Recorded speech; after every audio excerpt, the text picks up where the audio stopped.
Right. All right, guys, my special guest tonight is Dan Cohen. He is a journalist and a filmmaker and also a very fierce activist for the pro-Palestinian fight. Welcome back, Dan. I know it's been a minute, but welcome back. Thank you, Sabrina. How you doing?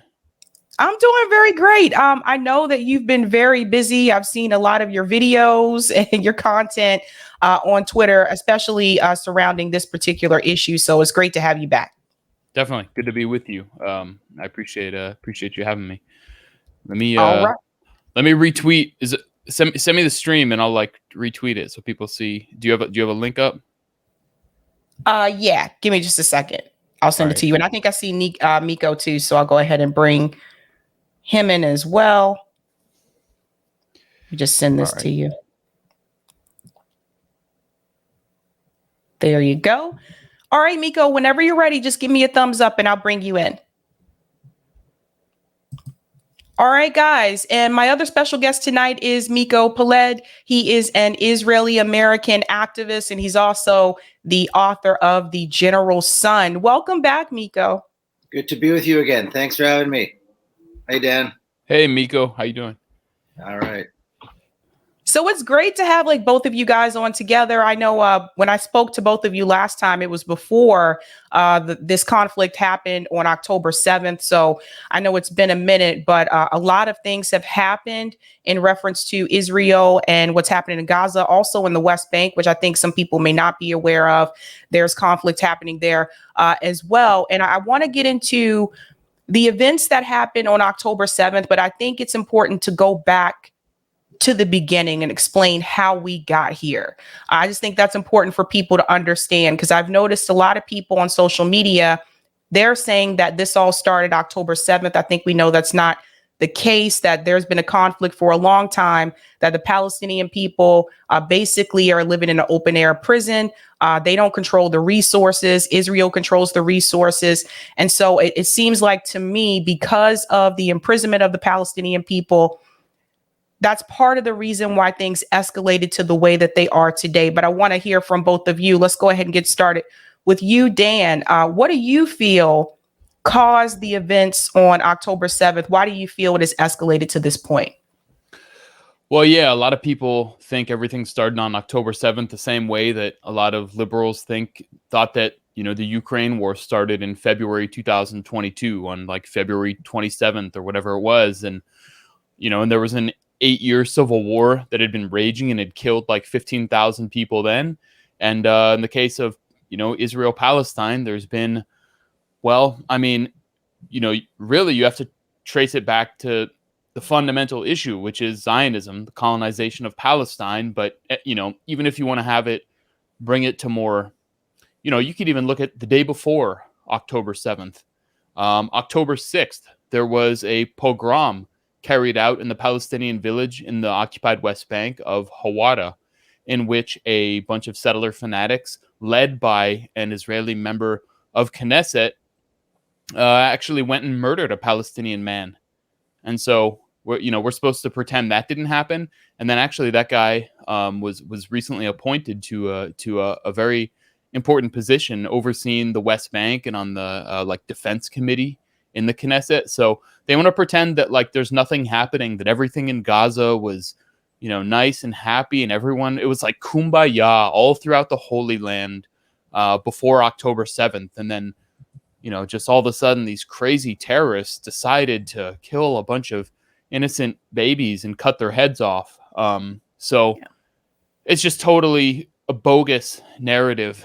And the fact is, it's no secret to anybody at this point who's dealing with reality that Gaza has been under siege, a suffocating, brutal siege for 17 years. And inevitably people are going to rise up, just like anybody would. If somebody had trapped me, kicked me out of my house, trapped me in some little corner of, some piece of land and bombed me and shot me, of course people are going to rise up, inevitably, invariably, as they should, for their own rights, for their own freedom, as any patriot would do. It's just such a phony narrative and it just shows that nobody actually cares. None of these people cared about Palestine or Gaza or Israel or whatever until suddenly, the the Palestinians in Gaza shook the cage and said, "Hey, we're here. We're going to do something about it." So that's my summation of the issue. Miko, I want to get your opinion about this as well, because your father was a general, so you were on the other side at one point. What were some of the things that you saw that you feel led to this moment? Well, there's something a friend of mine, Bassem Tamimi, said a long time ago. He's the father of Ahed Tamimi, who's now imprisoned again. But she became famous when she slapped a soldier, and she was asked why she slapped a soldier, and she said because they took Jaffa in 1948. That's when it all started. I mean, everything that is happening since, including October 7th, including everything that's happened over the last 75 years, began when the initial sin of the occupation of Palestine and the establishment of an apartheid state. That is the root of all of it. That is the initial sin.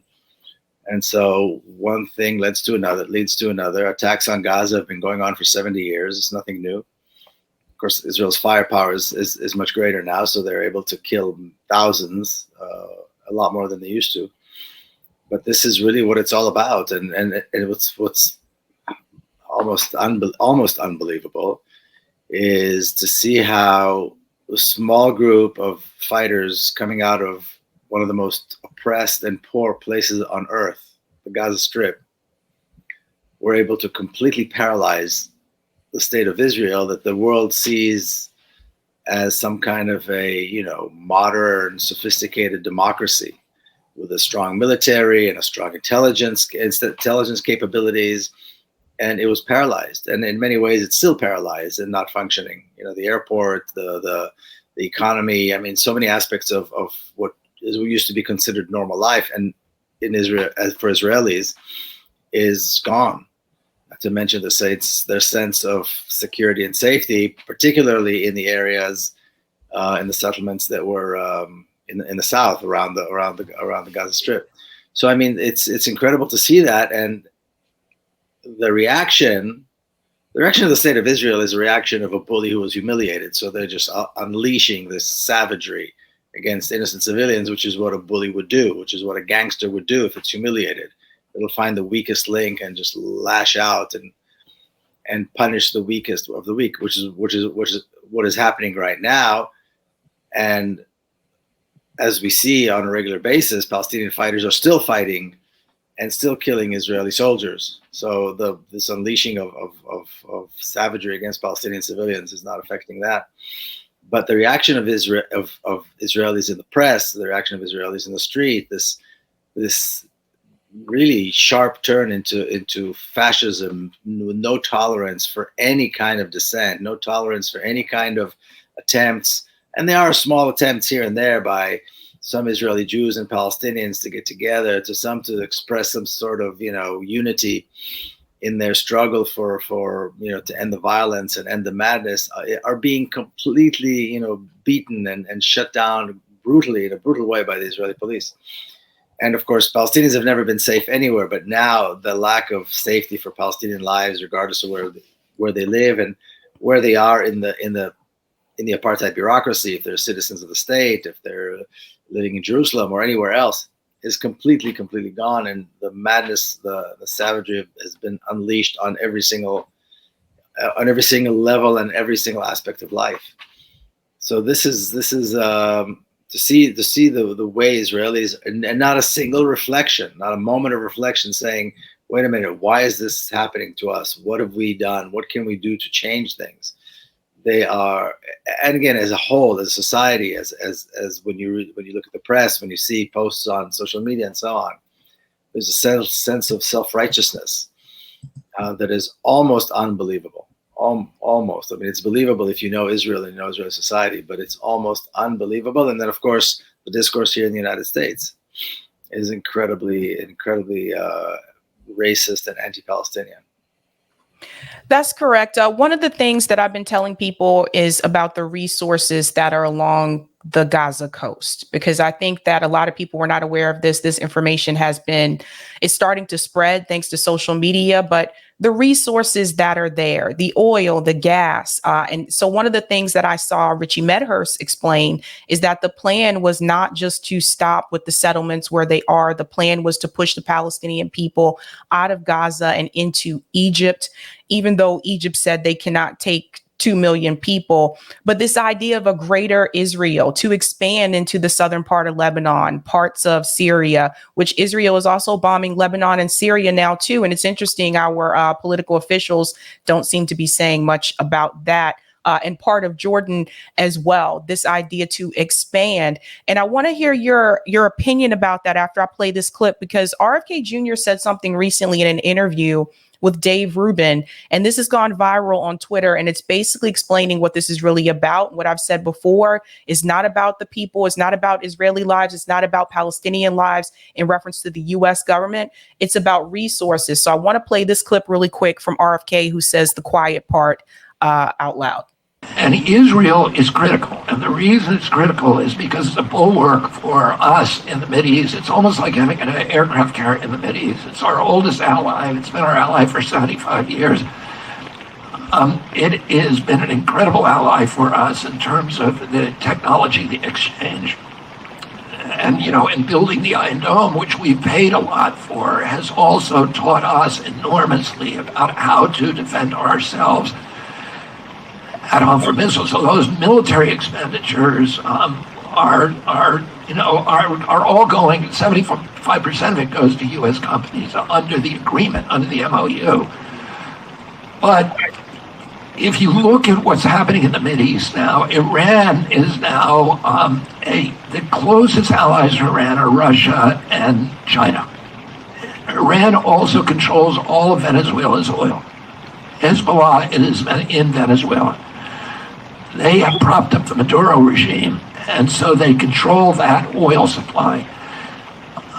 BRICS, Saudi Arabia is now joining BRICS, so those countries will control 90% of the oil in the world. If Israel disappears, the vacuum in the Mideast, which is, Israel is our ambassador, it's our presence, our beachhead in the Mideast, and it gives us ears and eyes in the Mideast. It gives us intelligence. It gives us the capacity to influence affairs in the Mideast. If Israel disappeared, Russia and China would be controlling the Mideast, and they control 90% of the world's oil supply, and that would be cataclysmic for U.S. national security. So that's the answer to you. So this right here, to me, basically just says that it's not necessarily about caring about the Jewish people in Israel. It's more so about controlling the oil. And RFK Jr. says here that, well, if we were to break that relationship that we do have with Israel, that basically the BRICS countries would get control of the oil. And I feel like this was him saying the quiet part out loud, but I want to pass it to you, Dan. What do you think about this statement RFK said here? Yeah, definitely. I mean, there's a major geopolitical interest here, which, could be the reason this happened in the case that there was some kind of conspiracy to allow this to happen inside the Netanyahu, government in the Israeli deep state. I don't know. I mean, to me, the question of was there a conspiracy or did it happen sort of completely organically is important, but it's kind of like asking if an avalanche started because, some rock shifted naturally under the snow, or if somebody threw a little, mini explosive on it. Fundamentally it was going to happen either way. You keep a bunch of people in a bombed out ghetto and they're going to rise up one way or the other. So what kicked it off? But definitely, I mean, there's major geopolitical interests here. It's no secret. There's plenty of reporting about the gas off the coast of Gaza in mainstream media that, Israel has openly sought to develop. So there can be no question about it. And yes, when you look at the Belt and Road Initiative that the U.S. has sought to counter, with pipelines coming through the Gulf states, across to Gaza and to supply gas to Europe in order to have some kind of alternative to Chinese, Russian gas, it definitely makes a lot of sense.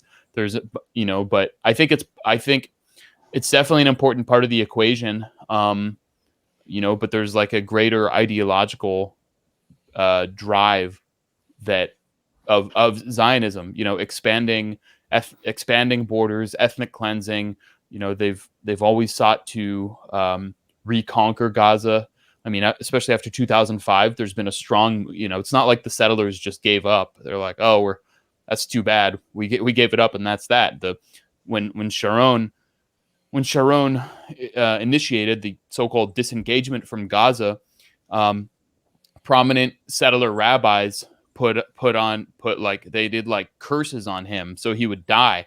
He went into a coma not long after, and they thought that it was because of their intervention. Yeah, the Pulsa de Nura, they call it. I'm sure Miko, you remember all that stuff, but so they actually think that like because of that they got God to put a curse to put Sharon into a coma. Sure it was them.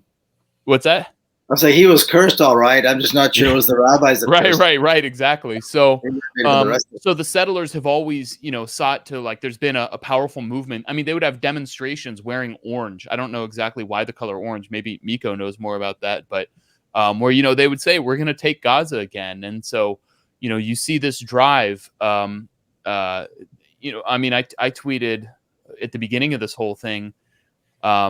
There's an Israeli member of Knesset named Orit Struk who was, who was making statements back in March about how, yes, we are going to reconquer Gaza. I don't know exactly when, and it's going to cost a lot of Israeli blood. There's going to be a lot of casualties, but it's worth it to have those settlements back. And it's not that, they're just going to have a few settlements here and there in very specific locations.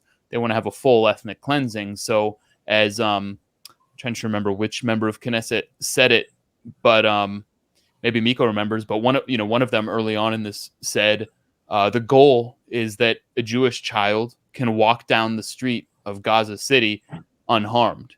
And so that's fundamentally what I think it's about. Though definitely the resources are an important issue. So at the kind of broader geopolitical level, which maybe put the plan in. If there was some kind of plan that could have put it into motion, definitely a possibility. Miko, how did it get to the point where the Palestinians that live in Gaza don't have control over those resources? Because technically, if they're, I say a fence is not a border, but technically if they're fenced off from Israel, how did it get to that point where they don't have control over those resources that are along the Gaza coast? Well, Palestinians don't have control over any resources in their country anywhere. So, I mean, this is not unique. But I got to say something about this RFK thing. I don't know what's worse, the fact that he's stupid or the fact that he's ignorant. But in this particular clip, there's a convergence of his stupidity and his ignorance, which is so glaring. First of all, the U.S. has other allies. Egypt is an ally. Saudi Arabia is an ally. Jordan is an ally. Iraq used to be an ally, and they all, and Jordan does have oil, but the other ones had oil, and they buy weapons from America, and they supply plenty of billions of dollars to the U.S. economy. So what is this nonsense about Israel somehow being unique? I really don't know. Now, in terms of Israel being such a great ally, he forgot to mention the USS Liberty, a U.S. naval vessel, where U.S. Servicemen and men only, I think, were massacred by the Israeli military. Jonathan Pollard, who was a spy who sat for 30 years in an American jail and then was received as a hero when he immigrated to Israel. And then numerous, Rachel Corrie and numerous other Americans that were brutally killed by the Israeli military, by settlers, and so on. So he's either really stupid or really ignorant of both. But there's really nothing at all about what he said that is fundamentally true. I mean, yes, there is this relationship, and they do exchange technology. But if Israel is such a great power if it's intelligence resources, the intelligence capabilities are so fantastic, what happened on October the 7th? And by the way, what happened 50 years before October the 7th, on October the 6th in 1973, when Israel was surprised and again almost ended in a catastrophe for Israel. Every time the Israeli military and intelligence services are challenged, they collapse. So all of this nonsense is just so glaring. It's just absolutely glaring. And by the way, if tomorrow morning there was a free and democratic Palestine, which is something so many of us are talking about, if tomorrow morning there was the apartheid state of Israel collapsed and a real democracy with equal right took its place, why would that be less of an ally? Why would they not want to do trade with Israel, with the United States? You think their capabilities, technological capabilities, will somehow disappear? I mean, this is all such nonsense. Does it have to be a violent, racist regime to be this bulwark, what do you say, aircraft carrier or whatever it was that he said? It's complete and absolute nonsense. It's absolute nonsense. And by the way, if an Israeli child wanted to walk down the streets in Gaza, they would be perfectly safe, because Palestinians wouldn't harm a child under any circumstances. So, I mean, these are all stereotypes. These are all characteristics. These are all kind of, bumper sticker statements, which have absolutely no truth whatsoever on any level. Nobody needs this apartheid state. Nobody does. I think even Israel, I don't think any doubt that Israelis will fare much better once the apartheid collapses and a real free democratic state, a free Palestine, a free democratic Palestine takes its place. So I think it's really important to take a look at these statements by a guy that wants to be president, for crying out loud, and just to call out the stupidity and the ignorance of what he says, because none of it was true. Absolutely none of it. And BRICS, by the way, the BRICS countries, with the exception now of South Africa, are all have great relations with Israel. They're all buying weapons from Israel. India certainly is. China is. Russia and Israel have great relationships. Putin and Netanyahu are on the phone, every week, or at least they used to be until October the 7th. So all of this is complete nonsense. None of this is true. And I think it's important to point this out, because people don't realize this. They hear this guy talk, and it sounds like he knows what he's talking about. And he's actually, what he's doing is like this previous joke that he published when he was sitting on a couch there with that racist Boteach, whatever his name is, Shmuel Boteach. Shmuley sat with him, and you could tell that he was reciting from something that he just read an hour ago, and he couldn't quite even remember that very well. This here too, he was reciting from a piece of paper that was given to him by an Israeli lobbyist, by AIPAC or somebody, or maybe it was that same clown Boteach. I don't know, but I mean, that's what he was doing. He's reading this nonsense, and he's pretending like he knows what he's talking about, where it's all absolutely very easily refuted and very easily proven to be complete nonsense. Dan, at some point, I know you did live there. What were some of the things that you saw in reference to the differences between the way the Palestinian people were treated and Israelis were treated? And do you think at this point in time that a two-state solution is still feasible? You mean when I was in Gaza or Yeah. Oh, well, I mean, Gaza is just, a big concentration camp. There's no Israelis in there, since the disengagement in 2005. But ever since then, when Hamas was elected, they basically turned the place into a complete concentration camp. The whole logic of Ariel Sharon, then the prime minister, was that, we can put a huge percentage of the Palestinian population in this tiny strip of land, give that up, and then focus on settling the West Bank, expanding colonies in the West Bank, which is much bigger and much more resource rich. And then also will give the appearance that the Israelis tried to, have some kind of peace. But of course, the Palestinians wouldn't go for it. There was an aide to Sharon named Dov Weissglass who described it as putting the peace process in formaldehyde, freezing it, basically, like stopping it from moving forward at all. So, I mean, the conditions are horrific. There are no Israelis. Well, now there are Israeli soldiers in there, Israeli military. But ever since 2005, it's just been under the most severe siege and regular bombing and drone strikes. There's like a constant hum of drones above your head that sound like a cacophony of lawnmowers. It's like out of a nightmare. And that's always there. Like imagine just the constant stress of living with that, knowing that at any point somebody can just like press a button and you're dead. That's what Gaza is. Even in, you know, so-called peacetime when there's not like active bombing. So, I mean, but you know, there's like there's all kinds of different levels of apartheid throughout the rest of Israeli-controlled borders. But the reality is that the two-state solution was never realistic. It was the two-state solution that was proposed through the Oslo process was just to give Israel more control. And so to create the Palestinian Authority, so Palestinians, which was this neoliberal construction, to make Palestinians police themselves, to create a neoliberal economy, artificially kept afloat by donor money from the United States and Europe.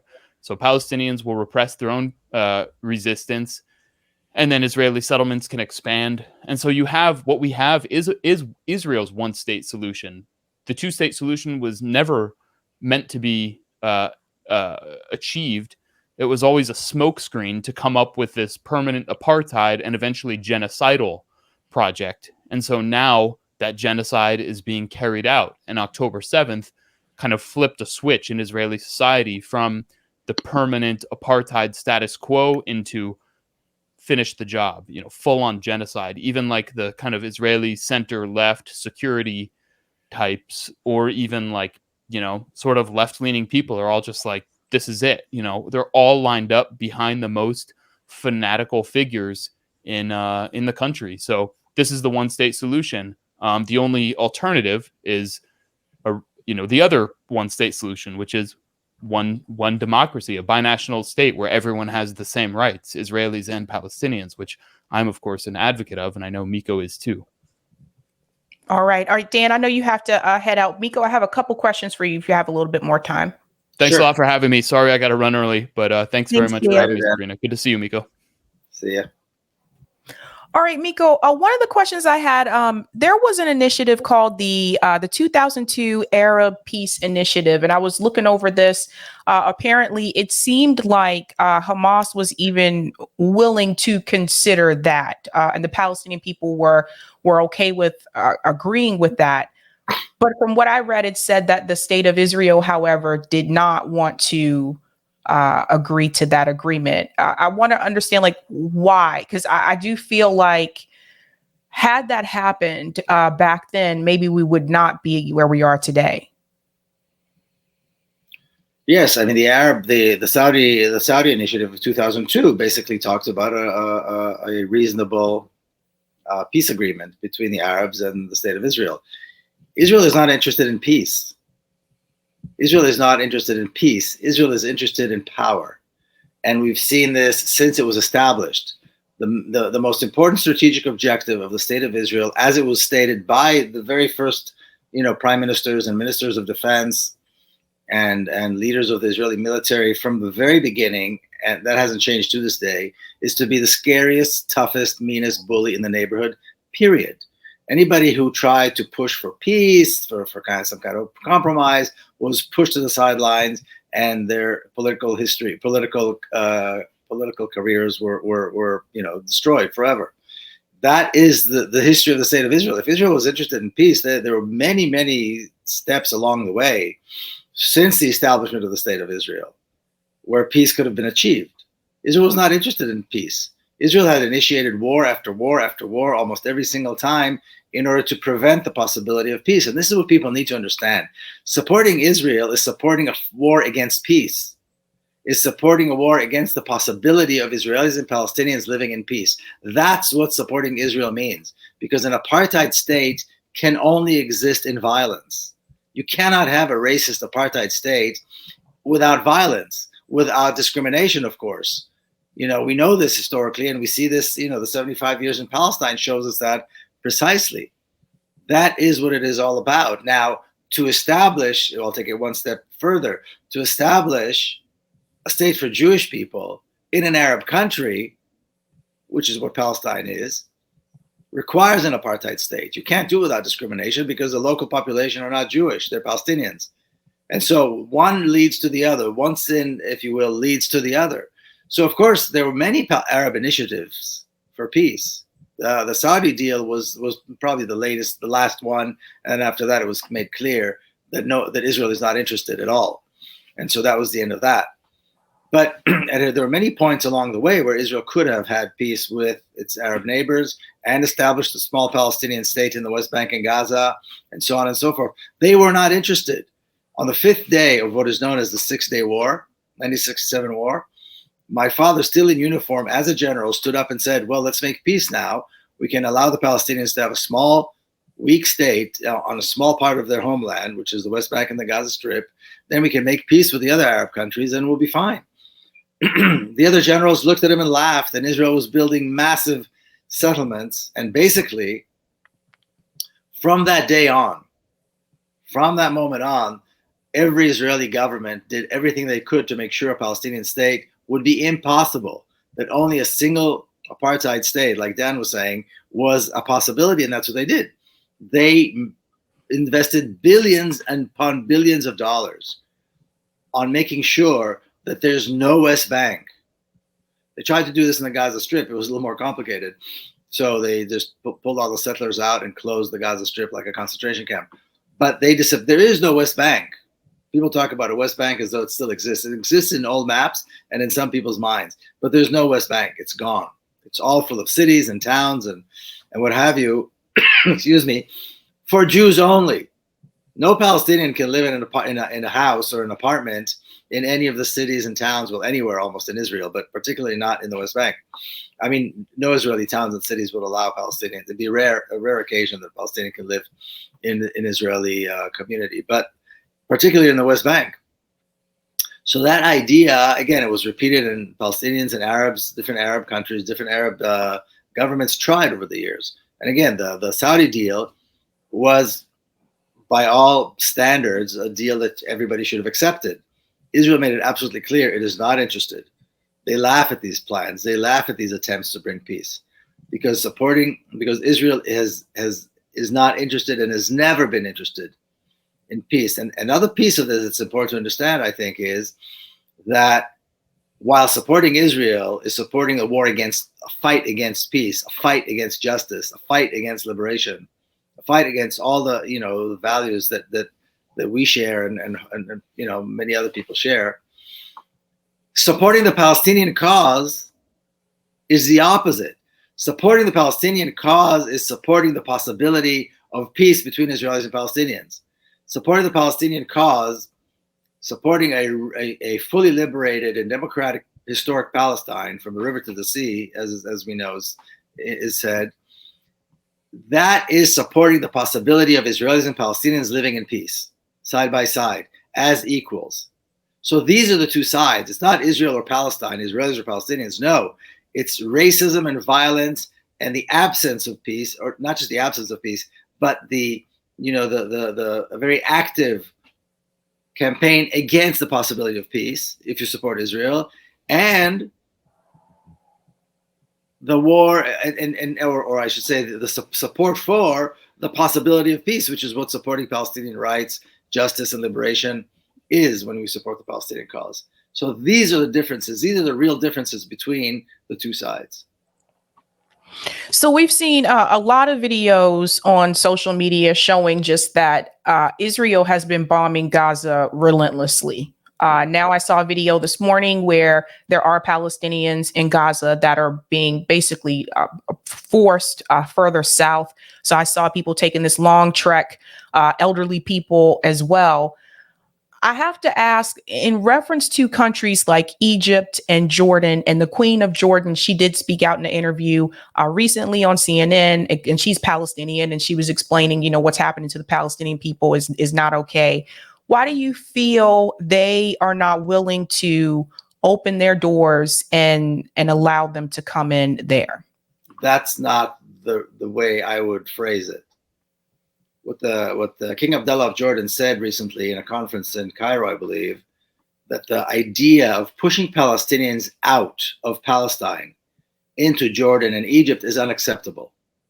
It's not that they're not willing to accept. The idea that Israel should be allowed to push millions of Palestinians, millions more, after the millions that are already out there having been pushed by Israel.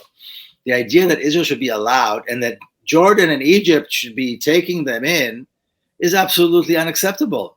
Palestinians should not be kicked out of Palestine. Stop, full stop. It's not about Jordan. It's not about Egypt. And he said it very eloquently, and I think he was absolutely right. He further said what we're seeing today unfold is that he said two very powerful statements. One is that it's clear that the issue of human rights has boundaries. And when human rights reach the borders of Palestine, they disappear. They no longer exist. Nobody pursues them anymore. And he said that Arab lives don't matter. He said our lives as Arabs do not matter. This is what we're seeing. This is the message that we're getting from America and its allies in Europe and so on. And this is very true. It's part of a whole package. It's not that they're not willing to accept. It's just the notion. They're not willing to accept the idea that Israel should be allowed to force more Palestinians out. And that's what Israel is doing. It's an ethnic cleansing of refugees who have already been subjected to ethnic cleansing. There's at least half of the people in Gaza are refugees or descendants of refugees whose homes are not in the Gaza Strip, whose lands are on the other side of the border, or lands are outside, places where the Palestinian fighters, many of the places the Palestinian fighters occupied on October the 7th, are actually lands that belong to Palestinians who are in Gaza right now, and of course refugees elsewhere as well. So the notion that it's not that Jordan and Egypt are doing something wrong, is that they are unwilling to accept that Israel should be allowed to do something which is not only a violation of international law, it's a crime against humanity. Ethnic cleansing, right. It's a crime against humanity. And Israel is not only being given license, it's being given weapons to engage in crimes against humanity. This is far worse than terrorism. It's far worse than just violation of a particular law. These are crimes against humanity, and we've been seeing them for 75 years. But since October the 7th, once Israel was able to gather itself and begin this savage campaign of revenge against helpless people in Gaza, this is a massive crime against humanity, and we're seeing it on social media, and we're seeing it on all the networks. Yep. And what we're hearing is people justify it. What we're hearing is people saying, no, this is okay. This was another Holocaust, all kinds of nonsense about what happened on October the 7th. That is the issue here. Miko, I've noticed because of the protest, numerous protests have happened all across the world, not just in the United States. We had large turnouts here in Boston. There was over 300,000 people at the protest in DC, people pro-Palestinian protests that people are attending. I have noticed now that since those protests, that mainstream media, it's like they've now been forced to talk about the Palestinian side. Now, they still have their bias, but I noticed they're forced to talk about it now, the history of it, what's happening to people being bombed at refugee camps, the hospitals, etc. Ro Khanna recently had an interview and he said that when we went after Osama bin Laden, we didn't bomb entire villages. We went into the tunnels to capture Osama bin Laden, to push back on that talking point that, well, Hamas is using Palestinian people as human shields. So that was the pushback on that. But I noticed this. This was announced earlier today. It says that POTUS tells reporters no chances of a ceasefire, in Gaza. None, no possibility. I went on to say Joe Biden will lose in 2024. But this piece right here, obviously, if there is not a ceasefire, I mean, we're just going to see more and more Palestinian deaths. There's over 10,000 Palestinians that have died now. There are people that are telling me that they've lost entire bloodlines in Gaza since this started.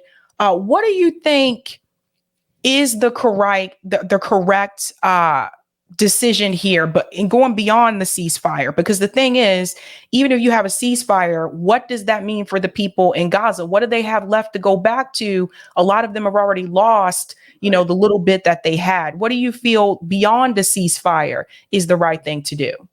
I don't think there's any question that we are at a historic intersection right now. The Palestinians won enormously. The operation that began on October the 7th brought Israel to its knees and exposed Israel for the Israeli military and the Israeli intelligence apparatus to be nothing more than a paper tiger. So that's been exposed. The state of Israel was paralyzed. People are afraid to leave their homes.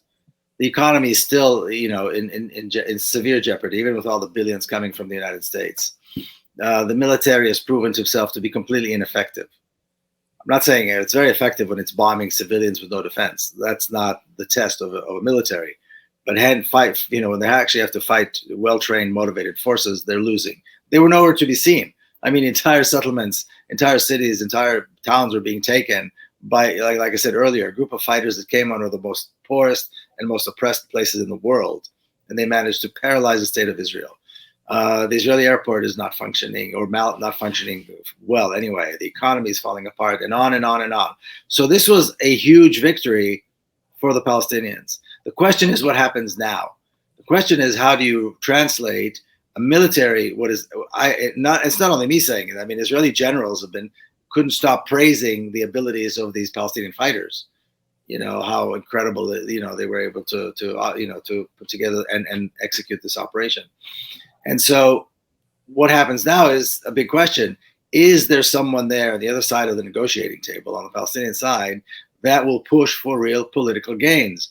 Because that's what it's about. It's about how you translate this into real political gain. And, if it was me, or if they asked my opinion, nothing less than an absolute unconditional lifting of the siege. Nothing but an absolute unconditional release of all Palestinian prisoners. And nothing less than calling for a free one-person, one-vote election over all historic Palestine. In other words, the full collapse of the apartheid state. Israel can keep bombing and murdering Palestinians. At some point, it's going to have to stop. At some point, even Joe Biden and the U.S. administration is going to make them stop, because there's a limit to even Palestinian deaths beyond 10,000 is already, people are feeling uncomfortable. So at some point, that's going to end. And there will be a ceasefire. But you're right. Israel, first of all, what are Palestinians going to go back to? Right. And number two, Israel violates every ceasefire it's ever signed. So 2-3 days, a week later, Israel is going to violate the ceasefire. We know that. There's a playbook. We've seen it over and over and over and over again over the years. So the question is, how do they rebuild? And what are Palestinians going to get now for their enormous sacrifice and for their military operation, which was incredibly successful?